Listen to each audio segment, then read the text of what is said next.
வணக்கம்.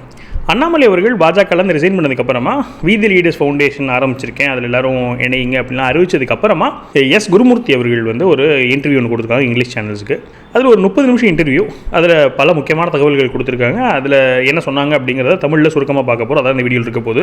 நான் உங்கள் மணியின் கோப்பி, நீங்கள் பார்த்துட்டு இருக்குது பாசிட்டிவ் பாலிடிக்ஸ். ஸோ முதல்ல எடுத்த உடனே குருமூர்த்தி அவர்கள் என்ன சொல்கிறாங்கன்னா, இந்த மொத்த சாப்டரில் நீங்கள் முக்கியமாக கவனிக்க வேண்டியது என்னென்னு கேட்டிங்கன்னா, அவர் எந்த ஸ்டைலில் ரிசைன் பண்ணியிருக்காரு அப்படிங்கிறத ரொம்ப முக்கியமாக கவனிக்கணும். நிறைய மீடியா வந்து அதில் ஃபோக்கஸ் பண்ணலன்னு நான் ஃபீல் பண்ணுறேன். ஏன்னு கேட்டிங்கன்னா, இது வரைக்கும் அரசியல் வரலாறுலேயே இந்த மாதிரி ஒரு முக்கிய நபர் வந்து ரிசைன் எந்த பார்ட்டிலேருந்து பண்ணாரோ அந்த பார்ட்டியை திட்டாமல், யாரையுமே திட்டாமல், எந்த குறையுமே சொல்லாமல், எந்த நெகட்டிவ் பாயிண்ட்டுமே சொல்லாமல் ரிசைன் பண்ணதான் இது வரைக்கும் அரசியல் வரலாறுலேயே கிடையாது. நான் இவ்வளோ நாளாக பார்த்துட்ருக்கேன். நான் இந்திரா காந்தி காலங்கள்லேருந்து சொல்கிறேன், நிறைய பேர் வெளியே போயிருக்கிறாங்க. ஆனால் அப்படி ஒரு பார்ட்டியிலேருந்து வெளியே போனாங்கன்னு சொன்னால், அதுவும் வெளியே போய் பார்ட்டியில் ஆரம்பிக்கிறாங்கன்னு சொன்னால் ஒரு கசப்புத்தன்மை இருக்கும். பார்ட்டி சைடில் இருக்கும், இல்லாட்டி வெளியே போன ஒரு சைடில் இருக்கும், ஏதோ ஒரு கசப்புத்தன்மை இருக்கும். இந்த சம்பவம் பாருங்களேன். அவர் வந்து சுமூகமாக போகிறாரு, மரியாதை நிமித்தமாக பார்க்குறாரு, அவங்களும் நேரம் கொடுக்குறாங்க, 2 நாள் உட்காந்து பேசுகிறாரு, பேசிட்டு வெளியே வராரு. வெளியே வந்து எந்த குறையுமே சொல்லலை, பார்ட்டியை பற்றி ஒரு வார்த்தை கூட குறை சொல்லலை. இன்ஃபேக்ட் நன்றி சொல்கிறாரு, எனக்கு பார்ட்டிக்கு எனக்கு வாய்ப்பு கொடுத்ததுக்கு, எனக்கு இதெல்லாம் கொடுத்ததுக்கு நன்றி சொல்கிறாரு. இந்த மாதிரியான ஒரு யூனிக்கான ரெசிக்னேஷன் நம்ம பார்த்ததே கிடையாது. பொதுவாக இந்த மாதிரி பார்ட்டியிலேருந்து ஒருத்தவங்க விலகிறாங்க புது பார்ட்டின்னு சொன்னாலே அது வந்து ஃபுல் ஸ்டாப் தான். ஆனால் அதுவே நாளைக்கு என்ன ஆகும்னு சொன்னால் அது கமாவாக மாறும். அரசியல் சூழ்நிலையில் அவங்களே திரும்ப போய் சேர்ற மாதிரி ஏதோ ஒரு அலையன்ஸ் என்னமோ மாதிரி பண்ண கமாவாக மாறும்.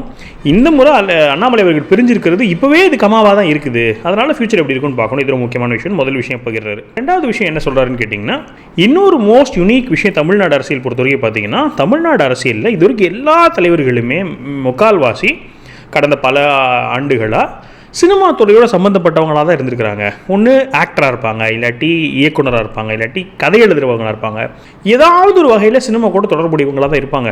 முதல் முறையாக ஒரு ஜென்யூனான சினிமா துறைக்கு சம்பந்தம் இல்லாத ஒரு நபர் வந்து இவ்வளோ பெரிய தலைவரை உருவெடுத்திருக்கிறது வந்து மிகப்பெரிய விஷயம் அப்படிங்கிறது சொல்லிட்டு அவர் சொல்கிறாரு. ஹார்வர்ட் யூனிவர்சிட்டியிலேருந்தே இதை ஆச்சரியப்பட்டு எப்படி ஒரு சினிமா இண்டஸ்ட்ரி திமுகவையே உருவாக்குச்சு, அப்போ திமுகலேருந்து அதிமுக உருவாக்குச்சு அப்படின்னு சொல்லிட்டு ஹார்வர்ட் யூனிவர்சிட்டி ரிசர்ச்சே பண்ணியிருக்காங்க. அந்தளவுக்கு முக்கியத்துவம் வாய்ந்த ஒரு இடத்துல ஃபஸ்ட் டைம் ஒரு ஜென்யூனாக கிராஸ் ரூட்லேருந்து சினிமாவுக்கும் அவருக்கும் சம்மந்தமே இல்லாமல் ஒருத்தர் வந்து இவ்வளோ பெரிய தலைவரை உருவெடுத்துக்கிறது ரொம்ப பெரிய விஷயம்.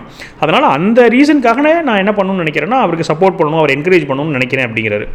அப்புறம் நான் யோசிச்சு பார்க்குறேன், இது அவர் சொன்னது நான் யோசிச்சு பார்க்குறேன் அப்படின்னு பார்த்தா, ஆமாம், கருணாநிதி அவர்கள் சினிமா துறை, அதுக்கப்புறமா ஜெயலலிதா அவர்கள், எம்ஜிஆர் அவர்கள், சீமான் எடுத்துக்கலாம், இப்போ எக்ஸிஸ்டிங் சிஎம்மும் வந்து சினிமா. அப்படி பார்த்தோன்னா எவ்வளோ பேர் சிஎம் மெயின் போஸ்ட்டில் இருக்கவங்க அட்லீஸ்ட் சொல்கிறேன். இப்போ விஜயகாந்த் அவர்கள் இருக்கார், கமல் வந்து கட்சி ஆரம்பித்தார், ரஜினி கட்சி ஆரம்பிக்கிறேன்னாரு. அப்படி பார்த்தா சினிமாவில் ஏதோ ஒரு தொடர்பு இருந்தே ஆகணும் போல் இருந்திருக்கு.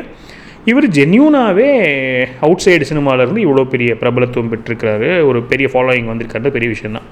அது இன்னும் அதிகமாக ஃபோக்கஸ் பண்ண படலைங்கிறது தான் என்னோட ஒப்பீனியனும். இது வந்து 2வது பாயிண்ட் அவர் சொன்னது. மொத்தம் 8 பாயிண்ட் அவர் சொன்ன 8 பாயிண்ட் நான் சொல்லிடுறேன். அதோட நம்ம இந்த வீடியோ க்ளோஸ் பண்ணுறோம். 3வது பாயிண்ட் என்ன சொன்னாருன்னு கேட்டிங்கன்னா, அண்ணாமலை அவர்கள் அந்த ஸ்பீச்சில் ஒரு 22 நிமிஷம் பேசினதில் அப்துல் கலாம் அப்படிங்கிற பேரை பயன்படுத்தினார். இந்த விஷயமும் ரொம்ப முக்கியத்துவம் வாய்ந்த ஒரு விஷயம். இதையும் எல்லா மீடியாவும் கவனம் கொடுக்கலன்னு நான் நினைக்கிறேன் அப்படின்னு குருமூர்த்தி அவர்கள் சொல்கிறார். என்ன சொல்கிறாருன்னா, அண்ணாமலை அவர்கள் சொல்கிறாரு, இந்த மாதிரி அரசியல் வர்றவங்கலாம் ட்ரெயின் பண்ணப்படணும்னு நினைக்கிறேன். அதனால் அப்துல் கலாம் அவர்கள் பேரில் ஒரு சென்டர் ஆஃப் எக்ஸலன்ஸ் மாதிரி ஒன்று ஆரம்பித்து அதில் நான் ட்ரெயின் பண்ணி அவங்களுக்கு சொல்லிக் கொடுத்து அவங்க பயிற்சி பெற்றதுக்கப்புறம் தான் வந்து மக்கள் சேவைக்கு வரணுன்ற மாதிரி சொல்கிறாரு. இது ஒரு யூனிக்கான விஷயம், புதிய விஷயம். இதெல்லாம் வந்து இந்த மாதிரி அரசியல் மாற்றம்லாம் கண்டிப்பாக தேவை. அதனாலையும் நான் வரவேற்கிறேன், இதுக்கு நான் என்கரேஜ் பண்ணணும்னு நினைக்கிறேன், சப்போர்ட் பண்ணணும்னு நினைக்கிறேன்றதெல்லாம் சொல்லிட்டு அப்துல் கலாம் அவர் வந்து கையில் எடுத்தது மிகப்பெரிய விஷயம் அப்படிங்கிறது அவர் சொல்கிறார். அப்துல் கலாம் அவர்களை வந்து பிரசிடென்ஷியல் கேண்டிடேட் அனௌன்ஸ் பண்ணும்போது அந்த டிஸ்கஷனில் நான் வந்து பங்கு பெற்றிருந்தேன். அப்போ வாஜ்பாய் அவர்களுக்கு வந்து என்ன யோசனைன்னு கேட்டிங்கன்னா, ஒரு முஸ்லீமை வந்து நம்ம சூஸ் பண்ணணும் பிரசிடென்ஷியல் கேண்டிடேட்னு முடிவு பண்ணாங்க. அதே சமயத்தில் முஸ்லீம் வந்து யார் வந்து அப்போது ஒரு தலைவராக ஒரு ரெப்ரசன்டேட்டிவாக இருந்தாங்கன்னு சொன்னால் ஜின்னா தான் இருந்தார். அவர் வந்து ஒரு பிரிவினைவாதி. அப்போது நம்மளுக்கு வந்து ஒரு தேசியவாதியான முஸ்லீம் வந்து ஒரு ஐக்கானாக இருக்கணும்னு யோசனை பண்ணி அப்துல் கலாம் அவர்கள் வந்து பிரசிடெண்ட்டாக வந்தார். அவர் அவ்வளோ பெரிய மாற்றம், நாடு ஃபுல்லாக ஒரு மாற்றத்தை கொடுக்க முடிஞ்சுது. அப்போ அதே அப்துல் கலாமை வந்து அண்ணாமலை அவர்கள் கையில் எடுத்திருக்கிறாருங்கிறது சாதாரண விஷயம் கிடையாது, ரொம்ப முக்கியத்துவம் வாய்ந்த விஷயம். அதில் ஏதாவது கவனிக்கணும் அப்படிங்கிறார். 4வது வந்து அப்படி இப்போ ஒரு இதுக்கு முடிஞ்சுன்னா ஒரு கேள்வி கேட்குறாங்கன்னு வச்சுக்கோங்களேன். அதில் ஒரு கேள்வி வந்து இந்த மாதிரி என்ன பிரச்சனை, ஏன் வந்து அண்ணாமலை அவர்கள் போனார், ஏன் விட்டாங்க, அந்த மாதிரிலாம் கேள்வி கேட்குறாங்க. அப்போ அதுக்கு குருமூர்த்தி அவர்கள் சொல்கிறாரு, ஒரு உதாரணம் எடுத்துக்கணும்னு சொன்னால், ஒரு தொழிலுடைய நிறுவனருக்கும் தொழிலை ரன் பண்ணுற சிஇஓக்கும் ப்ரொமோட்டருக்கும் சிஇஓக்கும் உள்ள பிரச்சனை கருத்து வேறுபாடு தான் நான் நினைப்பேன். சிஇஓ இப்போ அண்ணாமலை அவர்கள் வந்து சிஇஓ போஸ்ட்டில் இருந்தார். அவர் வந்து வேகமாக போகணும்னு நினைக்கிறாரு. ப்ரொமோட்டர் வந்து அவ்வளோ தூரம் வேகமாக போகணும்னு நினைக்கல, அந்த அவ்வளோ தூரம் கவனம் கொடுக்கல. இந்த கேப் தான் வந்து இந்த பிரச்சனையை நினைக்கிறேங்கிறாரு. இதை சொல்லும் போது எனக்கு ஸ்ட்ரைக் ஆச்சு. இவர் வந்து கொஞ்ச நாள் முன்னாடி, அதாவது இந்த எலெக்ஷனுக்குலாம் முன்னாடி அண்ணாமலை அவர்கள் ஏன் பதவியிலேருந்து விலக்கப்பட்டார் அப்படின்லாம் பேச்சு வரும்போது அண்ணாமலை வாஸ் டூ ஃபாஸ்ட் அப்படின்னு ஒரு ஸ்டேட்மெண்ட் கொடுத்துருப்பார். அதுக்கு மிகப்பெரிய பேக்லாஷ் அனுபவிச்சிருப்பார். எல்லாரும் வந்து என்ன நீங்கள் இப்படி சொல்லிட்டீங்க, அப்போ உங்களுக்கு வந்து ஃபாஸ்ட்டாக இருந்தால் நல்லது இல்லையா, ஸ்லோவாக இருக்கணுமா, இப்போ பிஜேபி மாதிரி 30 வருஷமாக 2 சீட் எடுத்துகிட்டு அப்படி உட்காந்துருக்கணுமான்னு சொல்லிட்டு அவர் பயங்கரமாக திட்டினாங்க. மை சர்ப்ரைஸ், இப்பயும் அவர் அதே ஸ்டாண்ட் மெயின்டைன் பண்ணுறாருங்கும் போது தான் தெரியுது அவர் சொல்ல வந்த நோக்கம் வேறு, அவர் சொல்ல வந்த அர்த்தம் வேறு அப்படிங்கிறது. அதாவது என்னென்னு சொன்னால், உடனே நடக்கணும், நிறைய நடக்கணும்னு அவர் ஒரு ஃபாஸ்ட்டாக இருந்திருக்கிறாரு. அவங்க வந்து இன்னும் கொஞ்சம் என்ன சொல்கிறது, ஃபவுண்டேஷனலாக ஃபண்டமெண்டலாக இருந்துக்கணும்னு நினச்சிருக்கிறாங்க அப்படிங்கிற மாதிரி வேறு ஒரு ஆங்கிள்னு வச்சுக்கோங்க. இது நம்ம டீட்டெயிலில் பேச வேண்டியது தான். இந்த ஸ்ட்ராட்டஜி அப்ரோச், இந்த வேகமாக இருக்கிறாருங்கிற ஒரு பார்வையவே ஆழமாக வந்து பார்க்கக்கூடிய ஒரு விஷயந்தான். பட் இந்த இன்டர்வியூவில் அவர் என்ன சொன்னார்னா, இதுதான் வந்து அவங்க ரெண்டுக்குள்ள வித்தியாசம் நான் நினைக்கிறேன். ப்ரொமோட்டர் வந்து ஸ்லோவாக போகணும்னு நினைக்கிறாரு, சிஓ வந்து ஃபாஸ்ட்டாக போகணும்னு நினைக்கிறாரு. அந்த கேப்பாக இருக்கலாம்னு சொல்லி சொல்கிறார். ஆனால் அது தப்பு கிடையாது. இப்போ அண்ணாமலை அவர்கள் அப்படி நினைக்கிறதும் தப்பு கிடையாதுன்னு சொல்லிட்டு தான் முடிக்கிறார். அப்போ 5வது பாயிண்ட் வந்து கேள்வி கேட்குறாங்க. என்ன கேட்குறாங்கன்னு சொன்னால், இப்போ நடந்ததெல்லாம் பார்த்தா அண்ணாமலை அவர்கள் ஆரம்பத்திலேருந்தே கண்டினியூஸாக ஏடிஎம்கே கூட வெறுப்பாகவே இருந்தார், ஏடிஎம்கே கூட சேரக்கூடாதுங்கிறதுல இருந்தார். இப்போ நடந்த சம்பவங்கள்லாம் பார்த்தா அண்ணாமலை அவர்கள் ஏடிஎம்கே மேலே வச்சிருந்த பார்வை கரெக்டு தானோ, அவர் தான் முடிவு பண்ணுறது தான் கரெக்டோ, பிஜேபி வந்து ஏடிஎம்கே கூட சேர்ந்துருக்கூடாதோ அப்படின்னு என்ன நினைக்கிறீங்கன்னு சொல்லி கேட்குறாங்க. அப்போ அவர் சொல்கிறார், இதில் ஒரு சின்ன சேஞ்ச் இருக்குது. அவருக்கு வந்து ஏடிஎம்கே கூட பிரச்சனை இல்லை, ஏடிஎம்கேவோட தலைமையில் இருந்த இபிஎஸ் கூட தான் அவருக்கு பிரச்சனை. அது ரெண்டையும் நம்ம வேறுபடுத்தி பார்க்கணும். இப்போ அண்ணாமலை அவர்களுக்கு வந்து இபிஎஸோட லீடர்ஷிப்பில் தான் வந்து உடன்பாடு இல்லை. அது நான் ஒத்துக்கிறேன். ஆமாம், அண்ணாமலை கரெக்டாக தான் வந்து கணிச்சிருக்கிறாரு. இபிஎஸ் அண்ணாமலை கரெக்டாக கணிச்சிருக்காரு. இபிஎஸ் கிட்ட ஏடிஎம்கேவோட டிஎன்ஏவே இல்லை, இபிஎஸ் கிட்ட ஏடிஎம்கே லீடர்ஷிப் கொண்டானது இல்லை. ஏன்னா இப்போ ரீசெண்டாக நடந்து முடிஞ்ச எலெக்ஷன் தோற்றதுக்கப்புறமா இபிஎஸ் எதுக்கே தயாராகிட்டாருன்னு சொன்னால், திமுகவோட கூட்டணியோட சிஎம் ஆகிறதுக்கே இபிஎஸ் தயாராகிட்டாரு. அப்போ திமுகவோட சப்போர்ட் நீங்கள் எடுத்துக்கிற தயாராகிட்டீங்கனாலே உங்கள்கிட்ட ஏடிஎம்கே டிஎன்ஏவே இல்லைன்னு அர்த்தம். அப்போது நீங்கள் என்ன புரிஞ்சுக்கணும்னு சொன்னால், அண்ணாமலைக்கும் ஏடிஎம்கேக்கும் பிரச்சனை கிடையாது, அண்ணாமலைக்கு இபிஎஸ் தலைமையில் தான் பிரச்சனை. அது அவர் கரெக்டாக தான் கணிச்சிருக்கிறாரு. அப்போ அண்ணாமலையோட கணிப்பு கரெக்டாக தான் இருந்திருக்குது அப்படின்னு சொல்லி சொல்கிறார். 6வது பாயிண்ட் வந்து விஜய் பற்றி டிஸ்கஷன் வருது. அப்போ அவர் சொல்கிறார், நான் ஒரு 2 நிமிஷம் எடுத்துக்கிட்டு என்னோட அனாலிசிஸை சொல்கிறேன், என்னோட கால்குலேஷன்ஸ் ஃபுல்லாக சொல்கிறேன் அப்படின்னு சொல்லிட்டு சொல்கிறார். என்ன சொல்கிறாருன்னு சொன்னால், என்னோட அரசியல் அனுபவத்தில் எப்போவுமே ரொம்ப நாளுக்கு அப்புறமாவே இந்த திராவிட பார்ட்டிகளுக்கு எதிராக, அதாவது திமுக அதிமுகக்கு எதிராக ஒரு 20% ஓட்டு வங்கி இருக்குது. அது நம்ம நிறைய இடங்களில் பார்த்துருக்கலாம். ஒரு எக்ஸாம்பிளுக்கு இப்போ 2014 எலெக்ஷன் எடுத்துக்கிட்டோன்னு சொன்னால், அப்பயுமே 20% ஓட்டு இருந்துச்சு. அதாவது டிஎம்கே வேணால் ஏடிஎம்கே வேணால் 20% ஓட்டு. அது அப்பப்போ ஒரு வேறு தேர்ட் பார்ட்டி அப்படி எடுத்துகிட்டே இருப்பாங்க. இப்போ 2024 எடுத்திங்கன்னா 2024 20% ஓட்டு வந்து ஆன்டி டிஎம்கேக்கு இருந்துச்சு. இன்னொன்று என்ன நடக்கும்னு சொன்னால், ரொம்ப 50 வருஷமாகவே ஒரு 12% மக்கள் ஓட்டு போடவே வரமாட்டாங்க.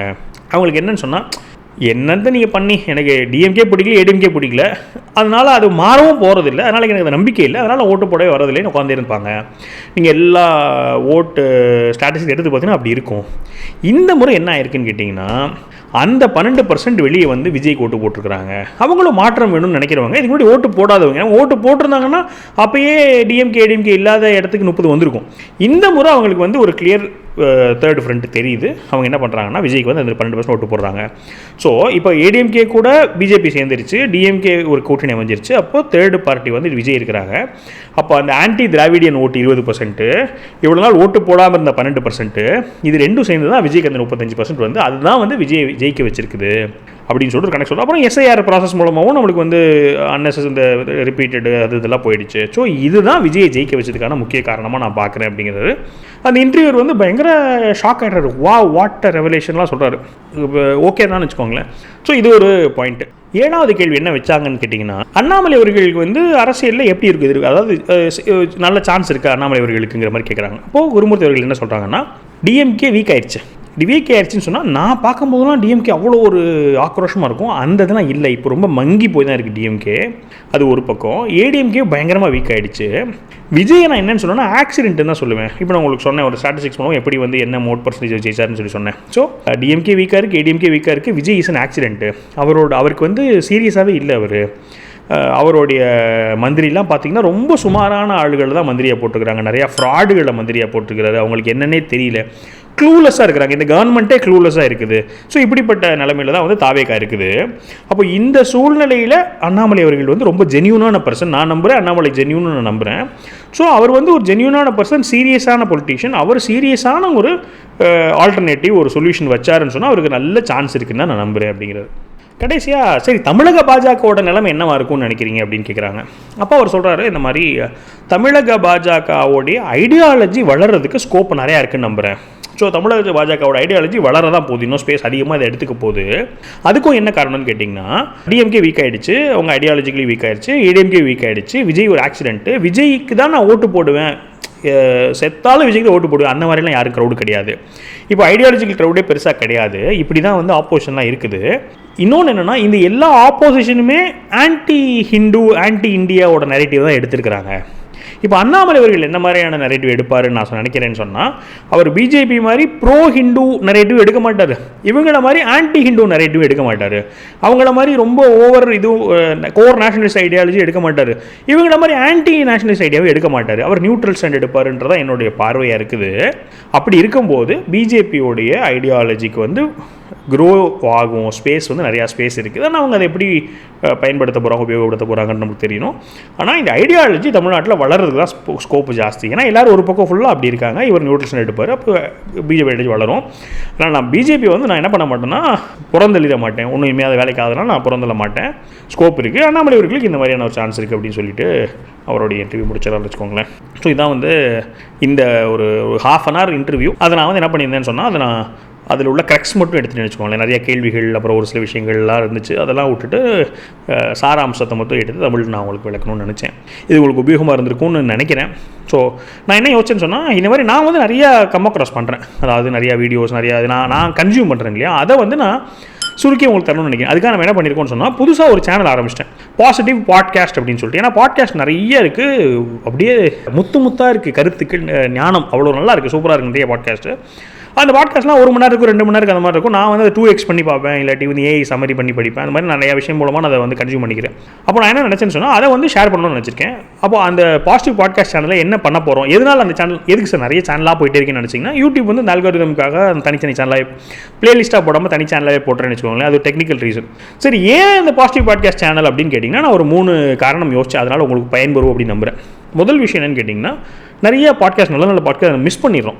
நம்மளுக்கு வந்து ஸ்க்ரீனில் வரதான் நம்ம பார்ப்போம், இல்லாததான் தெரியாது நம்மளுக்கு. அப்போ மிஸ் பண்ணக்கூடாதுங்கிறது ஒன்று. அதனால் நான் வந்து பிக் பண்ணி நல்லதாக சூஸ் பண்ணி தரப்போகிறேன். அது வந்து ஃபஸ்ட் ரீசன். ரெண்டாவது ரீசன், அந்த 2 hours ஸ்பெண்ட் பண்ண தேவையில்லை, அதில் நிறைய விஷயங்கள் வந்து இருக்கும். இப்போ எப்படி குருமூர்த்தியோட இன்டர்வியூ நம்ம ஒரு 1/2 மணி நேரம் இன்டர்வியூ ஒரு 10-12 நிமிஷத்தில் முடிச்சோமோ, அதே மாதிரி அதிகம் நம்ம என்ன பண்ண போகிறோம்னு சொன்னால், சுருக்கி ஒரு 10-15 நிமிஷத்தில் முடிக்கிறது தான் பிளான். இப்போ டைம் சேவ் ஆகுங்கிறது 2. மூணாவது, தமிழில் சொல்லலான்னு இருக்கேன். நான் இங்கிலீஷ் நிறையா இருக்கும், ஹிந்தியில் இருக்கும், தமிழ்லையும் இருக்கும். நான் தமிழில் இருக்கிறது எடுத்து தான் நான் கன்சியூம் பண்ணுறேன், அதனால் அதை அப்படி ஷேர் பண்ண போகிறேன். இது 3 காரணம். அப்புறம் என்னோட இன்சைட்ஸும் சொல்கிறேன். ஸோ அது உங்களுக்கு வந்து இன்னொருத்தரோட பார்வை எப்படி இருக்கும்னு நினச்சிங்கனாலும் அதுவும் உங்களுக்கு பயன்பெறும்னு நினைக்கிறேன். ஸோ இந்த காரணங்கள்லாம் உங்களுக்கும் வந்து கரெக்டாக, ஆமாம் எனக்கும் இது கரெக்டாக தான் படுது, எனக்கு யூஸ்ஃபுல்லாக இருக்கும் நம்பினீங்கன்னு சொன்னால், பாசிட்டிவ் பாட்காஸ்ட் சேனலோட லிங்க் நான் வந்து கீழே டிஸ்கிரிப்ஷனில் கொடுக்கும். நம்ம எல்லா சேனலோட லிங்க் இருக்கும், அதில் பாசிட்டிவ் பாட்காஸ்ட் சேனலுக்கு அதை வந்து சப்ஸ்கிரைப் பண்ணி பெல்லை கன்க்ளிக் பண்ணிக்கோங்க. ஸோ அதை நான் பாசிட்டிவ் பாட்காஸ்ட்டில் போட்டு அடுத்த வீடியோஸ் உங்களுக்கு வந்து சேரும். இதில் வந்து எல்லா தலைப்பில் இருக்கிற பாட்காஸ்ட் நம்ம வந்து சம்மரி பண்ண போகிறோம். அதாவது டெக்னாலஜி, பாலிடிக்ஸு, ஆன்மீகம், ஹெல்த்து, நான் எல்லாம் பார்க்குறேன், அதெல்லாம் நான் ஷேர் பண்ணுறேன். ஸோ இதெல்லாம் தான் வந்து இது உங்களுக்கு இந்த கருத்து சொல்லணும்னு நினச்சேன். ஸோ உங்களோட கருத்துக்கள், இப்போ குருமூர்த்தியோட இன்டர்வியூவில் உள்ள கருத்துக்கள், அதில் நீங்கள் என்ன நினச்சிங்க, உங்களுக்கு என்ன தாட் அப்படிங்கிறத கமெண்ட் பண்ணுங்கள். மேலும் ஒரு பாசிட்டிவ் பாலிடிக்ஸ் வீடியோவில் சந்திக்கிறேன். வணக்கம்.